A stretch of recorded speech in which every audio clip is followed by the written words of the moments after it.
For the Unit 4 test. Let me find, sorry, I'm trying to find the tool so I can bring it up. Okay, so these are the first two problems. You can find the theorems that we would be using on this on the back of your folders. They're glued in. This first one is exterior angle theorem, which if you look at on the back of your notes, or the back of your folder, it says that the angle out here is equal to the sum of these two in here. It has to be the two that are not the one right next to it. So 110 has to equal 7x minus 7 plus 3x plus 7. So we combine like terms, that's 10x. These end up canceling out, and that equals 110. Divide both sides by 10, and you get 11 for x.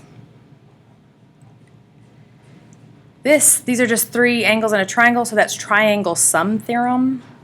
It's also on the back of your folder, and that just says that all the angles in a triangle add to 180. So 7x minus 11 plus 2x minus 3 plus 5x minus 2 equal 180. So I have 7x, 2x, and 5x. Total, that's 14x. Then I'm going to combine negative 11, negative 3, and negative 2. 11, 12, 13, 14, 15, 16. So that's minus 16 equals 180.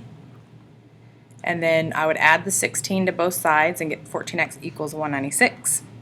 Divide both sides by 14 and you get x equals 14.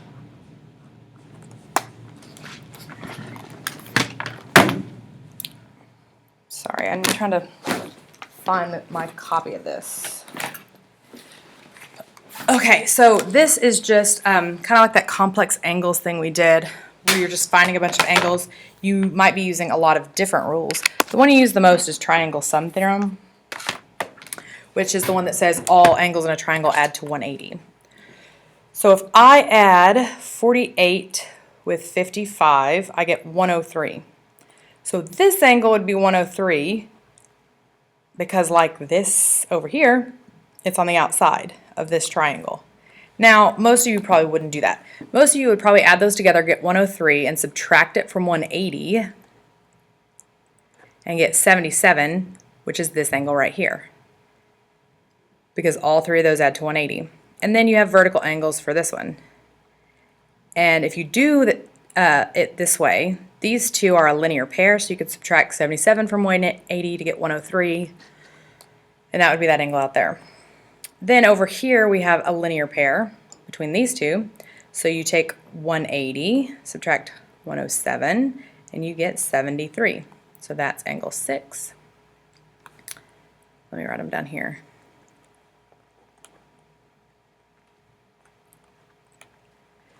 Then we need to get this angle next. Now angle 5 is an exterior angle, so you could get it the same way, but I'll do it the way I think you guys will do it. So 73 plus 32 is 105. So for these three to add to 180, this would have to be 75.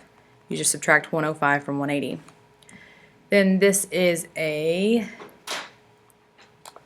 vertical angle. Then you need all three of these to add to 180. So you do 77 plus 75, which is 12, 14, 15. That's 152. Then you subtract that from 180 to get this one. 152 from 180, you should get 28. Oh, sorry. Which is this one right here. So angle 3 is 28. This is 75. This one is 105.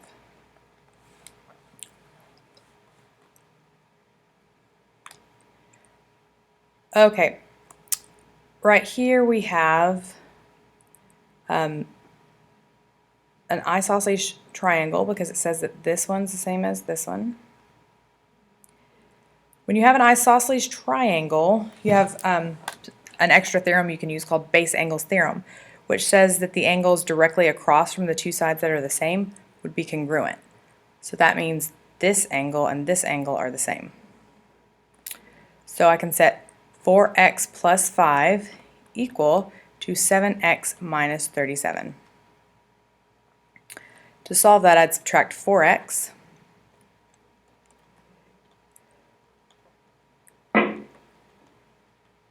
Then I would add the 37.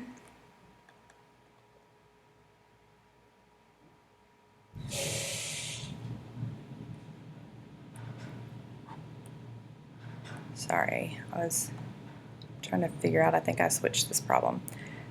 That's 3x, and then you divide by 3,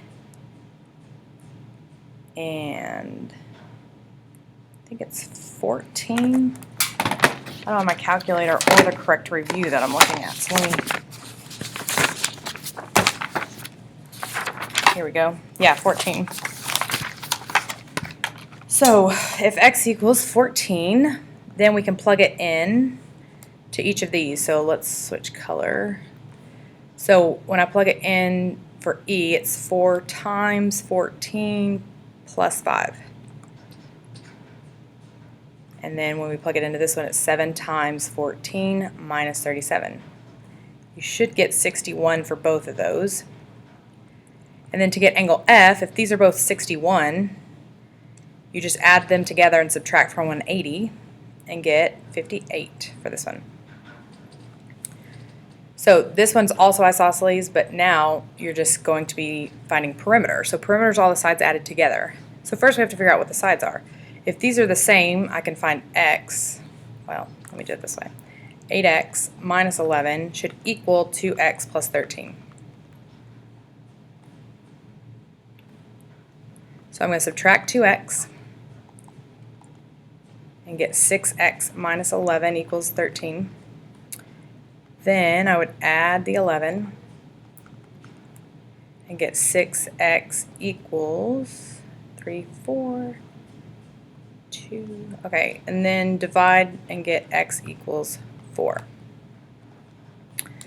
So I'm going to plug that in. 8 times 4 minus 11 and 2 times 4 plus 13.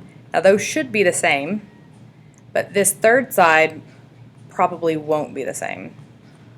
And I think on your test, I give you a number for this side, so it won't even have an x in it. You won't have to plug it back in. So EF, if we solve that, we get 21. For FG, you get 21. For EG, you get 34. Add those three together for the perimeter, you would get 76.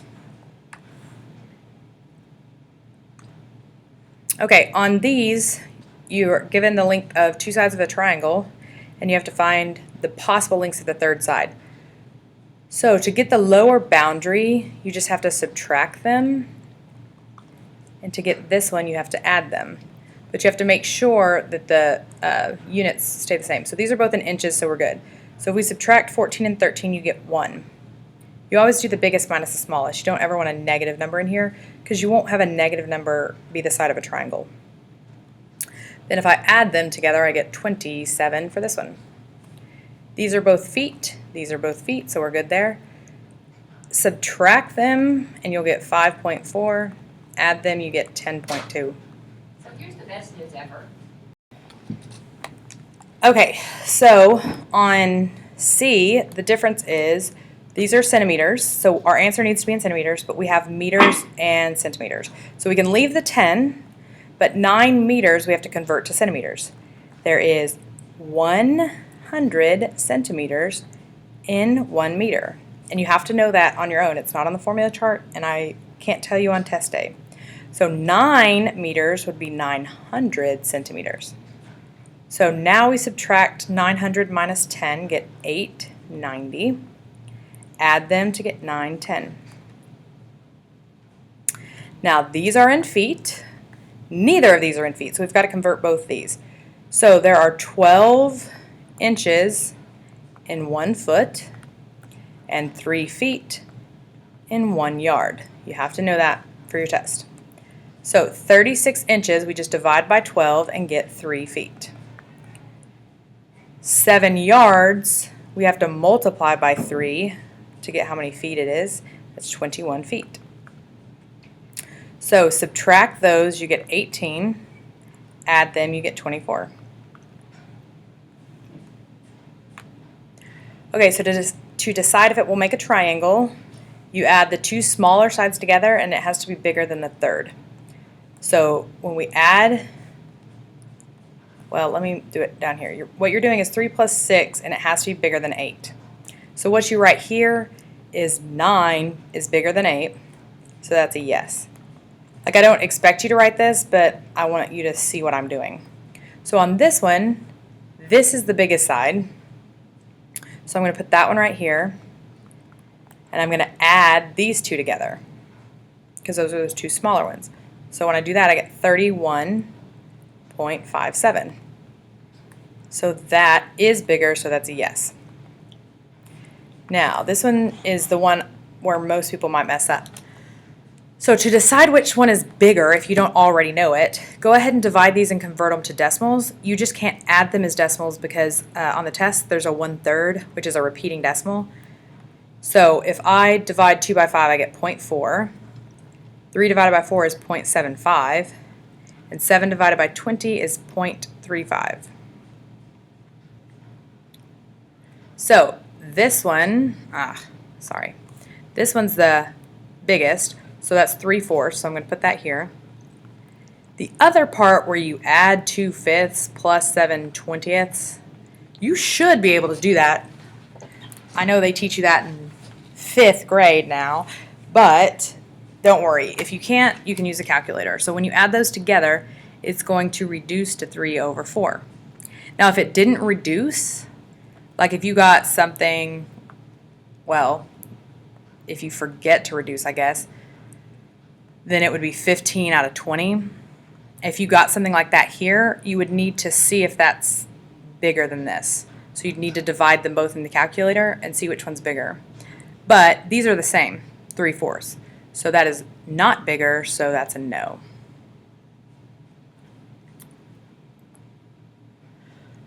All right, so this is a big part of the test. A lot of people struggled with this. Just know that your reasons are all up here. These are the exact directions from the test. So it shouldn't be a surprise to you tomorrow when you see it. There are also 2 of them on the review that are none. There's only 1 on the test that's a none. So first thing I would do is look at all these pictures and see if I can add my 2 main ones are vertical angles and reflexive, where they share a side. So vertical angles are like this, and we've got 2 of those on these 6 problems. Reflexive property is when they share a side. So these 2 triangles share this side, and these 2 share this side. Now, we got to read what they give us. So M is the midpoint of AG. So if you ever have a midpoint, that means that it's been cut in half. So if M is the midpoint of AG, that means this one's the same as this one. It's also the midpoint of NR, so this one's the same as this one. So when you're trying to decide the reason, you have to look at what you have. But you're only looking at one triangle. Don't jump from this triangle to this one. In this triangle, we have 2 sides and an angle. Now, when you have that, the angle has to be between the 2 sides. And if it is, it's side angle side. If it's not, it doesn't work. So luckily, this is the one between the 2, so it's side angle side. Once they're congruent, you can mark everything congruent. You don't really have to mark everything, but it helps to match them up. So A, see how A is between the 3 and the 1? So go to this triangle, between the 3 and the 1 is G. So we start with G. N is between the 3 and the 2. Over here, between the 3 and the 2 is R. So G, R, and then M. Okay, on this one, Y is the midpoint, another midpoint, of XZ. So it makes this one the same as this one. This right here means perpendicular, which means it makes a 90-degree angle. So if PY is making a 90-degree angle, we can add these. Now be careful, because I have a lot of people think this is hypotenuse leg. A right triangle is the only thing that can be hypotenuse leg, but it doesn't have to be. The hypotenuse of that right triangle is this side and this side. That's not what we have. We have a side, an angle between them, and then another side. So that one's just side, angle, side.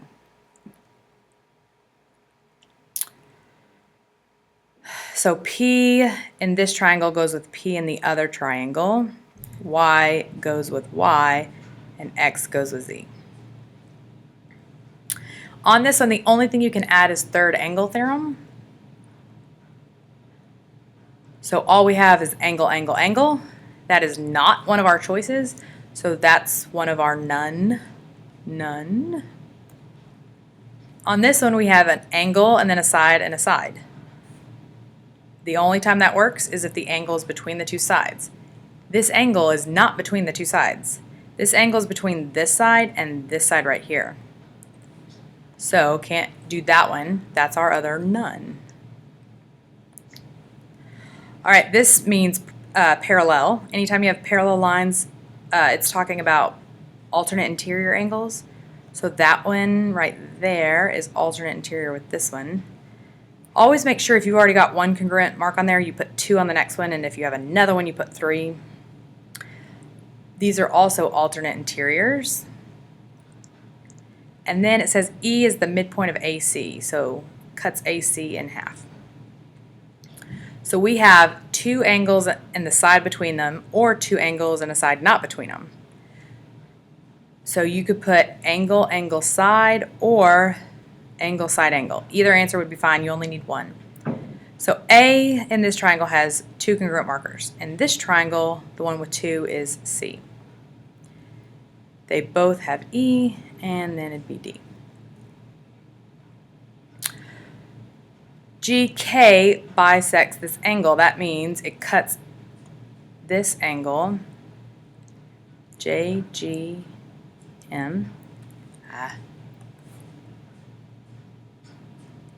in half. So that makes that one congruent to that one. Then it says GJ is the same as GM. So we have 2 sides and the angle between them. That's side, angle, side. K, well, I should probably mark all these, but just because this one's confusing. Some of them you can see pretty easily, but I've had a lot of kids get confused with this one today. So that's the same, and this is the same. So once we know that they're congruent, everything's congruent. So the only side we haven't marked congruent is this one. This angle goes with this angle, and then this one must go with this one. So sometimes it flips around and sometimes it doesn't. That's what people struggle with. Like A flips over here for C, but on this one, K goes with K. So it confuses a lot of people, but K with K, G with G, but J is M in the second triangle. Just make sure you know all of your shortcuts. Like hypotenuse leg isn't on here, but there is one on the test. Like on the test, there's really one of each of these, and then one that's none. So I guess by process of elimination, if you don't get one, you could put that. All right, on these, this is all angles less than 90. So no, yes, no. This one is acute. Right is a 90-degree angle. That one's right here. Obtuse is one angle bigger than 90. That's this one. Scalene means none of the sides are the same. This one's scalene. And you only use each one of, sorry, my pen's messed up. You only use each one of these one time. So once you use it, mark it out. Isosceles means 2 sides are the same. So this one is going to be isosceles. And equilateral means all sides the same, which is this one.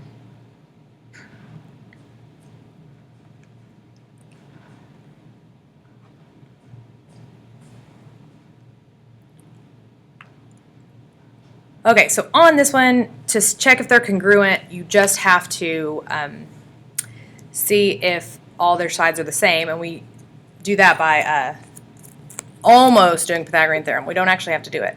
Now the good thing about this one is you can just count this side. It's 2, and this side is 2, so those are obviously congruent. Now this one, we create a right triangle, up 1 over 1, and theoretically you could do Pythagorean theorem to get the length of this side. Then you could do this side, up 1 over 1, and do Pythagorean theorem to get its length. And you're trying to determine if they're going to be the same, but you don't actually have to do Pythagorean theorem because obviously if the numbers are the same, this would be the same. So this one is over 1 up 1, over 1 up 1. It's a tiny triangle. So those are all the same, so that's a yes. They are congruent. Then on this one, this is up 1, 2, over 1, 2. This one's up 1, 2, over 1. Now, it could have turned, so you might want to keep checking it. Down 1, over 1, 2, 3. Down 1, over 1, 2, 3. See, that side's the same. Up 1, 2, 3, over 1, 2. Sorry, it's hard to trace on this thing. 1, 2, 3, over 1. So those are not the same. So it only has one side the same, so those are not congruent.